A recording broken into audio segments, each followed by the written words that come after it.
Welcome to agelessness. Indian Space Research Organisation यानी कि इसरो की तरफ से एक बड़ी अपडेट आ रही है, जिसमें इसरो चीफ ने कहा है कि इसरो एपोफिस नाम के एक एस्टेरॉयड का लगातार स्टडी कर रहा है। ये जो एपोफिस नाम का एस्टेरॉयड है, ये 2029 में पृथ्वी के सबसे पास से गुजरेगा। हालांकि इसके पृथ्वी से टकराने के चांसेस काफ़ी कम हैं, लेकिन फिर भी जो साइंटिस्ट कम्युनिटी है उसने इसके पृथ्वी से टकराने की संभावना को लेकर ना नहीं किया है। इसरो चीफ ने बताया कि इसरो लगातार इसकी मॉनिटरिंग कर रहा है, जो कि 2029 में पृथ्वी के काफ़ी क्लोज आ जाएगा। वैज्ञानिकों के अनुसार 13 अप्रैल 2029 को ये पृथ्वी के सबसे पास से गुजरेगा। जिस वक्त ये पृथ्वी के सबसे पास से गुजर रहा होगा, उस वक्त इसकी दूरी पृथ्वी से 20,000 मील यानी कि लगभग 32,000 किलोमीटर के आसपास होगी। यानी कि स्पेस में हमने जो जियो स्टेशनरी सैटेलाइट्स प्लेस कर रखे हैं, इसकी दूरी उससे भी कम होगी। आपको पता होगा कि जियो स्टेशनरी जो सैटेलाइट्स होते हैं वो लगभग 36,000 किलोमीटर की ऊंचाई पर रहते हैं, और ये जो एस्टेरॉयड है ये 32,000 किलोमीटर की दूरी से गुजरेगा, यानी कि उससे भी कम। एपोफिस पर लगातार नजर बनाए रखने के लिए इसरो अपने नेत्र सिस्टम का यूज कर रहा है। नेत्र, जिसका फुल फॉर्म है network for space objects tracking and analysis, ये एक अर्ली वार्निंग सिस्टम है जो कि इसरो ने खुद से ही स्वदेशी रूप से डेवलप किया है। इसका काम यह है कि जो भी स्पेस में डेब्रीज वगैरह हैं उनको डिटेक्ट करना। ये इंडिया को स्पेस सिचुएशन अवेयरनेस के लिए कैपेबल बनाता है, और स्पेस पावर, जो बड़ी स्पेस पावर हैं जैसे यूएस हो गया, रशिया हो गया, उनके बराबर लाके इंडिया को खड़ा कर देता है। ये जो एस्टेरॉयड एपोफिस है, इसके अगर हम साइज की बात करें तो ये लगभग 1100 फीट के आसपास है, यानी कि 335 मीटर। एपोफिस की साइज भारत का जो सबसे बड़ा एयरक्राफ्ट कैरियर INS विक्रमादित्य है उससे भी ज़्यादा है। यही नहीं, इसकी जो साइज है वो दुनिया के सबसे बड़े जो क्रिकेट स्टेडियम, अभी जो मोटेरा स्टेडियम है जिसका नाम बदल के नरेंद्र मोदी स्टेडियम रखा गया है, लगभग उसके बराबर है। एस्टेरॉयड जिसका डायमीटर 140 मीटर से ज़्यादा हो और वो पृथ्वी के पास से गुजर रहा हो, उसको स्पेस साइंस में खतरनाक माना जाता है। एपोफिस का डायमीटर तो लगभग 3 गुना ज़्यादा है इससे।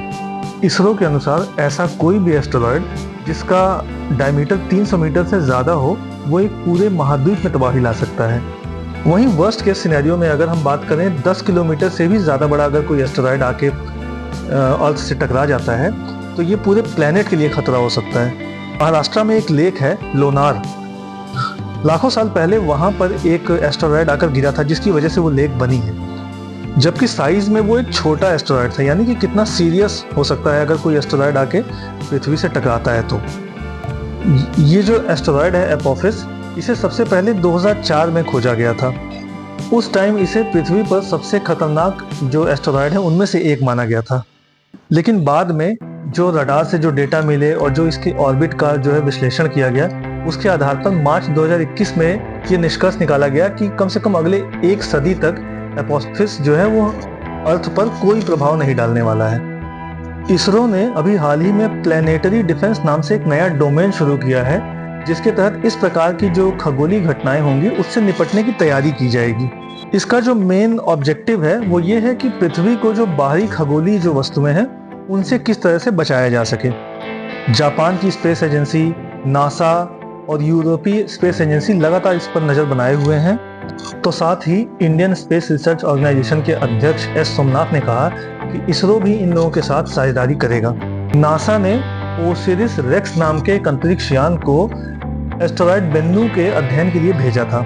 सितंबर 2023 में ये जो एस्टेरॉयड बेन्नु था, इसके नमूने इकट्ठा करके ओसिरिस रेक्स ने अपने मिशन को पूरा कर लिया। इसके बाद नासा ने इस अंतरिक्ष यान का नाम बदल के ओसिरिस एपेक्स कर दिया है, यानी कि ओसिरिस एपोफिस एक्सप्लोरर कर दिया। अब इस अंतरिक्ष यान को क्षुद्र ग्रह के 2029 के पृथ्वी के पास से गुजरने के दौरान एपोफिस का अध्ययन करने के लिए भेजा गया है। यह एपोफिस जो क्षुद्र ग्रह है, यह सिलिकेट पदार्थ और धातु निकेल और लोहे के मिश्रण से बना हुआ है। इसका जो शेप है वो लंबा है, यह मूंगफली की तरह से दिखता है। एपोफिस के अगर नाम की बात करें तो इसका रिलेशन इजिप्ट से है।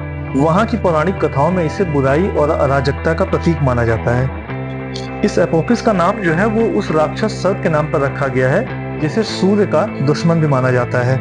इस तरह से दुनिया भर की जो एजेंसियां हैं वो इसको ट्रैक करने की कोशिश कर रही हैं और आपस में कोलैबोरेट कर रही हैं। इन एजेंसियों का कोलैबोरेशन इसलिए भी जरूरी है क्योंकि ये किसी एक देश की समस्या नहीं है, ये पूरी इंसानियत, पूरे प्लेनेट के लिए एक समस्या है। इस तरीके से आने वाला जो 13 अप्रैल 2029 का समय है, वो प्लेनेटरी डिफेंस के लिए बहुत ही इम्पॉर्टेंट है। इसमें हमारा जो प्लेनेटरी डिफेंस सिस्टम है वो भी टेस्ट हो जाएगा। साथ ही साथ अलग अलग स्पेस एजेंसीज किस तरीके से एक दूसरे के साथ कोलैबोरेट करके इस थ्रेट से निपटती हैं, ये इसका भी टेस्ट होगा।